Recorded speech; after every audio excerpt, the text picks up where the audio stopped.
The amount of money paid out to this one college football coach, I think the college athletic game is out of hand. Helps paint a picture. Those numbers are way off. It's unfair. Of a system that one college professor calls out of touch with reality. It's startling. It is startling. You're looking good, Coach. In 2 years, Les Miles won just 3 of 21 football games as head coach at the University of Kansas. In 2021, the school fired him. He was set to receive more than $7 million, but a settlement shows it was reduced because of inappropriate conduct at his prior job at LSU.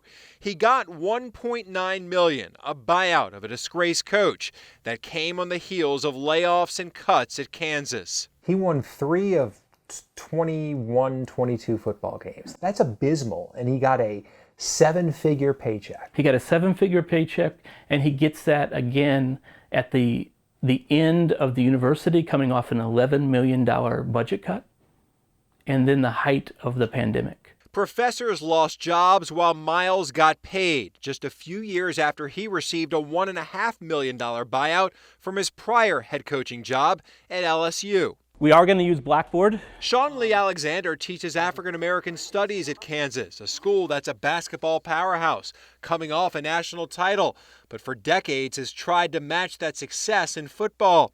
Since he arrived at the university 15 years ago, the school has paid out nearly $35 million in buyouts, most of football coaches, firing them before the expiration of their contracts.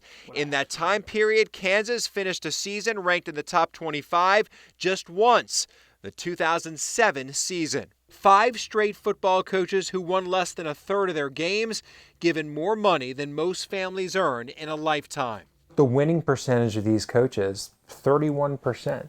Dismal. The NCAA started collecting information on these severance payments in 2005. We analyzed the database of 235 public universities kept by Syracuse University. What we found since the 2004-05 school year, universities have paid these fired coaches more than $1.1 billion in contract buyouts. $1 billion for coaches not to work. The most Auburn, nearly $48 million. That includes the largest buyout ever for a college coach. After the school fired football coach Gus Malzahn in 2020, it paid him more than $21 million.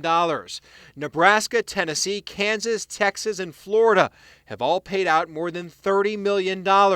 Most of that money going to fired football coaches. In this season, Nebraska's total stands to increase by $15 million after the school fired Scott Frost on September 11th. Even more startling, if the university waited until October 1st, his buyout would have been cut in half. Well, it's obvious that institutions are throwing money away that could be used to, enhance the education, health, safety, and well-being of student athletes on mistakes that have been made in hiring. Len Elmore is a former basketball star at Maryland. He's now a member of the Knight Commission, a group that tries to rein in spending on college sports. Instead of the cookie-cutter kinds of contracts that have buyouts that, just match money or one-upsmanship on the dollars that are paid to these coaches in order to attract the coach, why not, take a different look at how money is spent. 2 years after winning the 2019 national championship, LSU paid Ed Ogeron more than $16 million.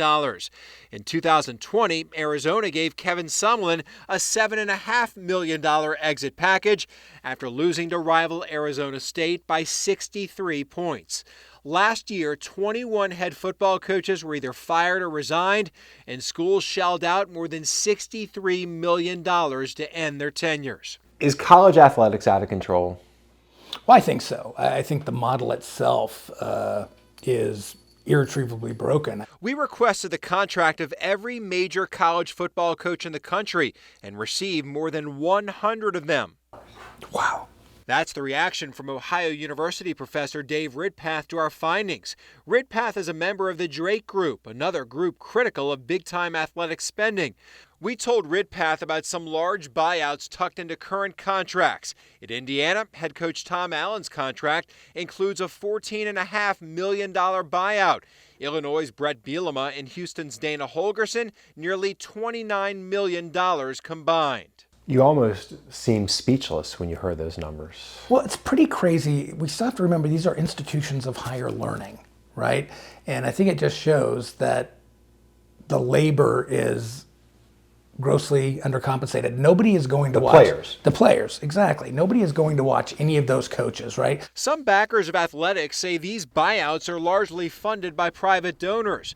But the fact is, if the athletics budget can't cover the buyouts with boosters, the university is left holding the bill. Why is higher education so costly in America? And part of it is because of the athletic complex. But Ridpath says no matter the source, money not spent on buyouts is money that could be spent somewhere else. Regardless of where the money comes from, whether it's from donors, private funds, whatever it may be, certainly at a public institution, all money is state money.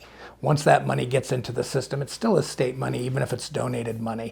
And that money could be used for better things. Take the University of Kansas. Since 2004, the athletics department has received $16 million in student fees.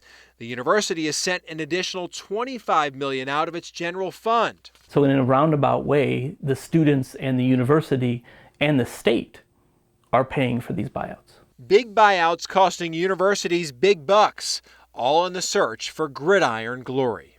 How many jobs could be saved by paying, when you're paying these coaches this money, right? If we're letting someone go who makes $40 to $50 to $100,000, but we're paying $35 million out, right, over this time period, it's absurd and it's unjust.